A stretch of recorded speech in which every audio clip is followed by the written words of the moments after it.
Ngiyacela ukuthola phakathi kwethu incebo kaNkulunkulu iqhamuka endaweni yaseScott.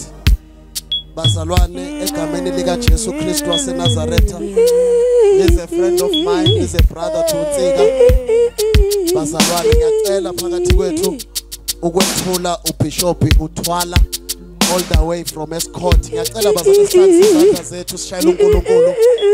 Simnikeze udumo ngayisiza ngaphambili egameni lika Jesu. Heavenly Father, we give you praise. Akekho njengawe, akekho ngalinganiswa nawe. uNkulunkulu othembakele ethembekisweni zakho. Your promises are yes and amen. Ungcwele kakhulu, uphakeme, umuhle wena uyakhazimula. uNkulunkulu ohlezi ezulwini, owanabela emhlabeni. Wena ugibela amafu njengenqola, wembetha umlilo njengengubo. Thatha udumo Nkosi. Teach us your word, oh God, we pray. Speak to us once again in the wonderful name of Jesus. Ibandla lithi amen. Hallelujah. Hallelujah. Anithi nje manje khona enkonzweni siyabingelela amangcwele. I know it's late and ngizokhawuleza kakhulu. Amen. Hallelujah. Ngiyacela nje uqale ngibingelele to bhuti omncane. Hallelujah. UNtsika ngiyacela nje simhloniphe ngezandla bazalwane. If it gets again, and we bless the Lord ngempilo yakho and sikhona mfethu ukweseka sikhona njengobhuti abadala. Amen. Ngibingelele nje inceke zenkosi zonke sikhona ngaphakathi kwethu. Hallelujah. Ngiyabingelela bafethu kwelihle igama lenkosi yami uJesu. Amen. It is good nokubona uJobe after a long time. Ngiyakubingelela ndoda kaNkulunkulu and I respect you kakhulu. Amen. Cela nje ukubingelela nje umndeni wakwaJiyane, umama wonke nje. Ngiyabingelela egameni lenkosi uJesu. Amen. Ngizamafishane bazalwane sesenguinzalo kaSeyini. Lento yemvuselelo mlu i-challengeile kakhulu and I understand why. This is the only platform that deals with soul winning. And that's yona into Sathane angayifuni. Ku right mabehleli kuma conference speaking about dominion, moving from glory to glory, as long as there is no soul that has been won. But ngenxa yokuthi itende belilanda umphefumulo, itende bangcwele akusindawo yokuchaza a Greek word, because abantu abakhona they understand nothing in this Greek. But inentshumayelo zakhona bezilanda umuntu ngqo. Oh amen. Nenengoma zakhona bezingathi naloku siyakwamukela yebo kodwa bezithi isango lakhona lisavulekile. But isango nguJesu. Baqhubeke bathi nawe oh hallelujah. Ingoma zakhona ngoba bezina lento yokufuna umuntu ngiyibona uthi we moving from glory to glory, but bekuyi platform yokulanda umuntu. So what is happening kudelela amatende kwenziwa abantu bazaselifoni itende and kuze kushe nabazalwane bathi asiyi etende kanti itende indawo yokusupport. Uma kukhona itende yona indawo yokufaka imali yakho ke kulanda imphefumulo. Ngiyabona amadominion, but this is the only platform that has won souls for the kingdom of God. Uma kuvalwe imvuselelo oh hallelujah kulimala abantu abaningi bethu zenkosi. Oh hallelujah. Oh Nkosi siyabathandazela. Nkosi mabaphile. Oh hallelujah. Sizwile ukukhala kwabalahlekileyo. Those were the songs. Oh hallelujah. Oh amen. Mina ngasindiswa babecula iculo ngathi bayakushabulela bathi yolala wedwa ethuneni lakho ubone. Oh hallelujah. Kungathi bayakushabulela uye phambili uyofuna inkosi. This was the platform eyasinika inkosi. If it wasn't for amatende ungaba sikho. Abayitelele nje lento yetende. Hallelujah. Kulungile bangcwele kodwa yona yasinika uJesu, yona yasinika ukuphila, yona yasondeza enkosini. Ama message akhona ayengenasingisi engenasigriki engenasihebheru kodwa ya shamahala bakathaya Hallelujah. ayivula indlela oh hallelujah abantu bamatende abafundile bashumayela amahlathi kodwa emahlathini babuya nemphefumulo emahlathini babuya nempilo zabantu no sizalwa khona ya noma siphucuzeka kodwa kungathi lento yetende ayiphumi kithi Oh yeah. noma sesunderstand this Greek kodwa kukhona isizini ngithi awuyekunene awubeke nje useyiluma iviki elilodwa ke simemezele sithi nawe ungeza Hallelujah. Hlala phansi bafethu ngizoshumayela bazalwane Hallelujah. yabona lento yetende uma ethi umpostoli Paul isisho uma sisindiswa nangobula bentshumayelo wobuza kithi haleluya kuyekushunyayela intshukomele engenahloko engenasiqala engenasiphetho enhlaka abazi humanities bathi ayikho ke lento le kodwa iyachakholi yakhona kugcwala abantu ngikhuluma lento mina uma umlaleli umshumela wakhona ashumela into engahlangani akhuluma insumazane athi kwakukhona iqoqo lathi enkomeni ubona ukuthi into engekho leyo kodwa buyile haleluya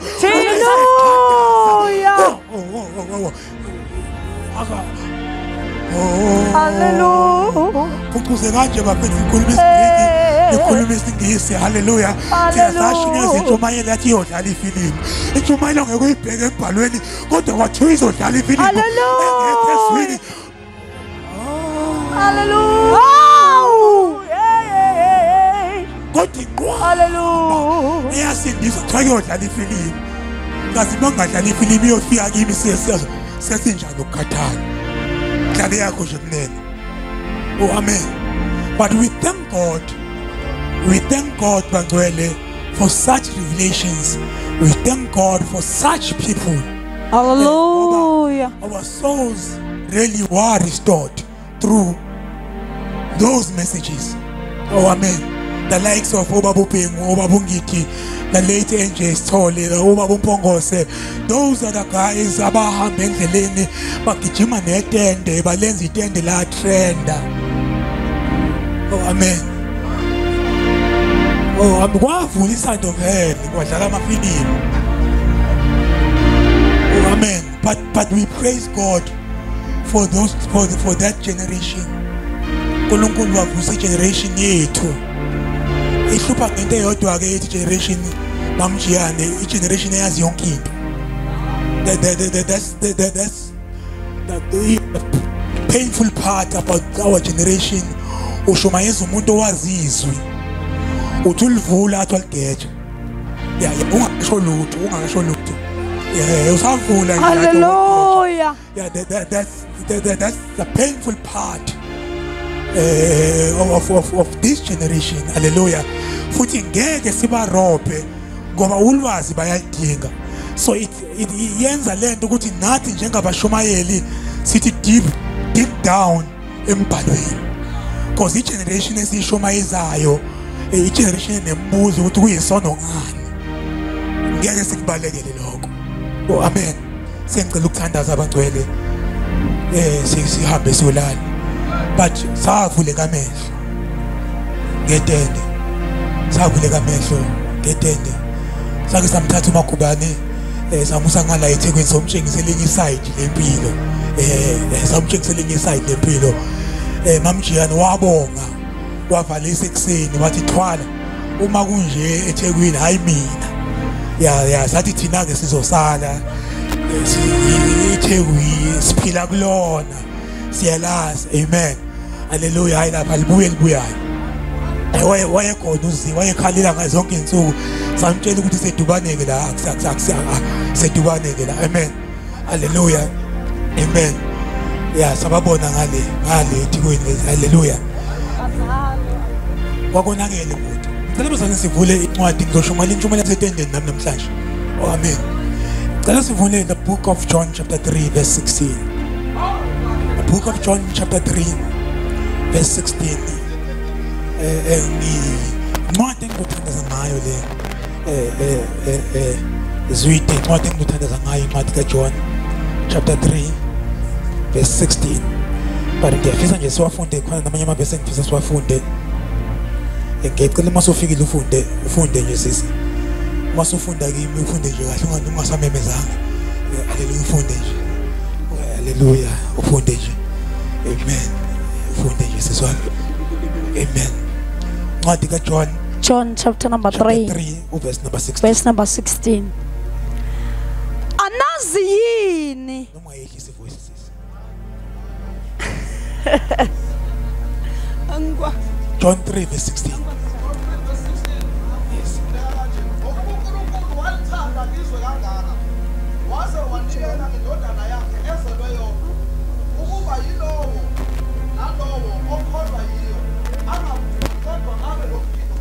For God so loved the world that he gave his only begotten son, that whosoever, humanity whosoever, likhuluma whosoever. Yeah, lithi uloyo naloyo okholwayo okusho ukuthi lento isekukholweni. So uma ukholwa uyasindiswa. Oh amen. uNkulunkulu walithanda izwe kangaka leli gama elithi uthando in the book of John 16 ileli gama elithi agape, a God kind of love, thando lukaNkulunkulu. Oh amen. Uthando lukaNkulunkulu uthando which is unconditional, uthando elingenaso isizathu. It is normally mfundisi ukuthi umuntu mayethi uyakuthanda, the next question ungithandelani. Uthando labantu has conditions and it has to have a reason why ungithanda. But uthando lukaNkulunkulu alinaso izathu, ngoba kunento ethi langa uma uNkulunkulu enesizathu sokukuthanda futhi engaba nasizathu sokungakuthandi. Ngoba uma sikhona izathu sikaNkulunkulu sokuthanda wena, should singakhona izathu sokungakuthandi. So ingakho uNkulunkulu uma esethanda akabhekanga uyintento, wathanda into engathandeki. Uma kukhulunywa ngezwe yayingekho into ethembisayo nento enhle, ezwe yayingekho into ethandekayo, but God just decided to love into engathandeki. There is a kind of God, uthando lukaNkulunkulu. Ngicela ukushumayela ngothando kaNkulunkulu namhlanje kusena ukuthi uNkulunkulu wakuthanda. Ukusithanda kwaNkulunkulu, uNkulunkulu uyathanda nezoni, uyabathanda nabonayo. uNkulunkulu uyabathanda abadaka utshwala, uNkulunkulu uyabathanda abathakathayo, ngoba uthando lakhe alikho kwabenza kahle, kwabangcwele, kwabangajoli. Uthando ojolayo athanda ongajoli, athanda okipitile, athanda ohlele ekhaya, ngoba the love of God has no condition. That's the love of God. Uma kunento usathana kumele ngakuphuci kona ukuthi uNkulunkulu uyakuthanda. uNkulunkulu ukuthanda ubishile odakeni akuthande. Le nyama ngazo uDavid samuzwa ethi he lifted me up from the deep muddy clay, and he planted my feet on the king's highway. Le ndade uDavid samuzwa athi kanti uyini umuntu ukuthi wena umkhathalele. Hallelujah. Uthando lukaNkulunkulu. uNkulunkulu uyamthanda umuntu. Yabona abangcwele sesishinyezwe kakhulu ngoNkulunkulu oyisigora, onamehlo abomvu, olindele ukuphanisha abantu. Kodwa ngivumeleni namhlanje uNkulunkulu othi nginamacebo amahle ngawe. Ngichaza uNkulunkulu othi ngizokulandela moni kuze kube ngaphezulu kwethuna. Ngiyekeni. Hallelujah. Bona lo uNkulunkulu wenu okulahla umoya namhlanje, akulahle namhlanje, but angazi uNkulunkulu othi noma zibomvu ziyoba mhlophe. Ngiyekeni ngalo uNkulunkulu wenu osheshayo ukudikila, kodwa mina ngazi uNkulunkulu othi ngiyonitshwatha, ngiyakunithwala nize nibe mpunga, ngiyakunitshata. Hallelujah. uma icabanga uNkulunkulu ucabanga isigora esilindele ukuthatha abantu sibase esigogweni. But there is a God kaJohn 3:16 elithi God loved and he gave. Jesus. God loved and made way. Hallelujah. God loved and came from above and came to restore. Hallelujah. I just want to build my case. Hallelujah. I just want to build my case. Then I pray. Then I pray. I just want to build my case. Hallelujah. Angcwele mina ngiyekeni ngalonkulunkulu osheshe kundikile. Mina ngazi uNkulunkulu osibekezelelayo. Uma ngosami uthi nina ningobaba babi. Ngeke ingane uyiniki icela isikwa kuwe. Uyiniki how much more mina ke kuNkulunkulu ke haleluya. Hallelujah. Uma wena ke ingane uyibekezelela how much more mina uNkulunkulu. God loved. Jesus. Roma chapter 5. Let me build my case. But I just want to build my case.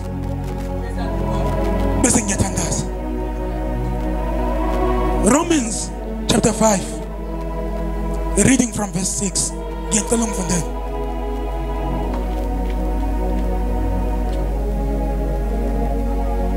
Ngokuba sisebuthakathakeni sibuthakathaka uKristu wafela abangamesabi uNkulunkulu ngesikhathi esifaneleyo. Ngokuba cishe kungenzeki ukuba umuntu afele olungileyo. Kodwa mhlawumbe kungase kube khona. Cishe kungenzeki. Ukuba umuntu afele olungileyo. Kodwa mhlawumbe kungase kube khona ongaba nesibindi sokufela omuhle. Kepha uNkulunkulu uyabonakalisa ukusithanda kwakhe. Ngalokho ukuthi sisayizoni uKristu wasifela. Bazalwane buyangini. Lithi iBhayibheli la ngesikhathi sisebuthaka when we were weak singenamandla then Christ died for us. Besathi umbhali ngeke kwenzeke ukuthi umuntu afele umuntu ongalungile. Makubane if ungekho good kimi ngingeke into enhle kuwe mancane ama chance ukuthi ngingakufela ingathi ngeke kwenzeke. Uma wena ungihlukumeza ingeke into enhle kuwe, why would I risk my life and die for you? Masethi mhlambe kungenzeka mhlambe into engenzeka noma ingenzekanga. Uthi mhlambe kungenzeka ke umfele olungileyo bese kodwa uJesu. But Christ died for us. Ngithandazeke bantwana. uNkulunkulu wasithanda sisemadlozini.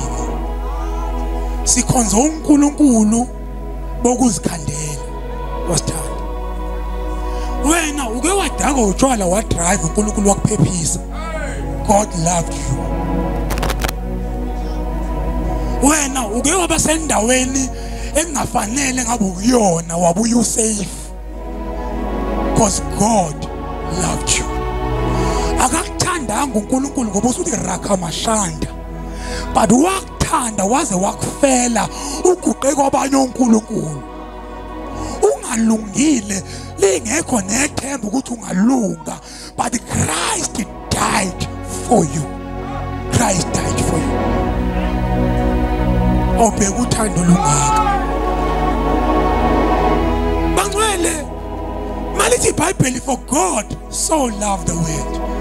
Leli gama elithi love, the definition of the word love, not in the dictionary, but ngoke iBhayibheli ithi God is love.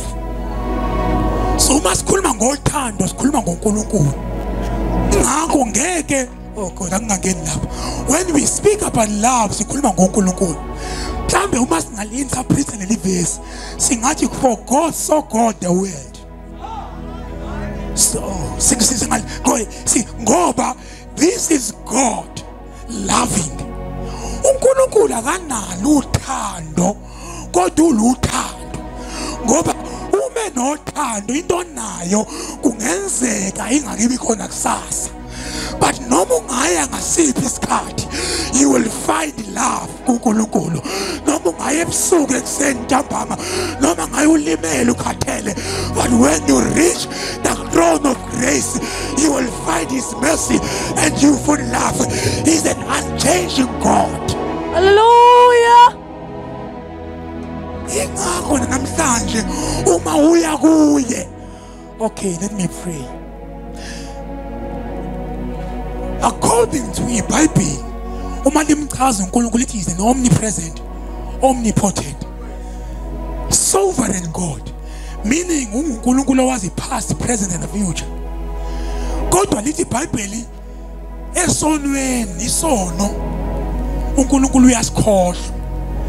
As much as it nguNkulunkulu ongakhohlwa, kodwa isono engakhohleni kwami, but I decided not to remember sin. So uNkulunkulu umuona namhlanje uphenduke akasikhumbuli noma ngathi uyafuna ukusikhumbula akasikhumbuli because he's a God ongashintsha amazwini akhe. So when you want love, come to God. Hallelujah. When you are lonely, you don't need a boyfriend, you need God. Hallelujah. Uthando ukhona uNkulunkulu. Hallelujah. They are searching for love all over. But I want to find myself. I want to be loved.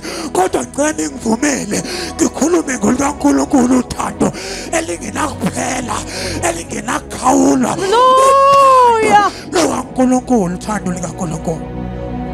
The love of God. Oh Jesus. Ngifuna ukulifunda ngoba seRome. No, ngilikhuluma ngabisalifunda sekuhamba isikhathi. Let's move to Apostle Paul. Yini engasehlukanisa Romans 8 nothando lukaNkulunkulu. Uthi what can separate us from the love of God? Hallelujah. Usethi ngabe ukuzingelwa ukuhambaza okusho ukuthi kuyenzeka uhambaze kodwa uthando. Ukuthi uhambaza akusizathu sokungathanda. Angaphinda amazwi ami kuyenzeka uzingelwe ukuthi uyazingelwa akusisho ukuthi awuthandwa. Abathandwayo bayazingelwa. Nathi iBhayibheli ambhalela incwadi kwathi uLazarus, not just uLazarus, lo omthandayo, lo omthandayo ubabetshela ukuthi uma befaka luthi lo omthandayo uzogijima, kanti kuyenzeka noma ekuthanda athule, kuyenzeka noma ekuthanda akuyekelele. Kodwa ngisho manje ngisho methi kuyomsiza ngani ukuzwisisa lokho bese ulahlele lokuphila kwakho ngoba into enamandla ukungabi naso isono. Hallelujah.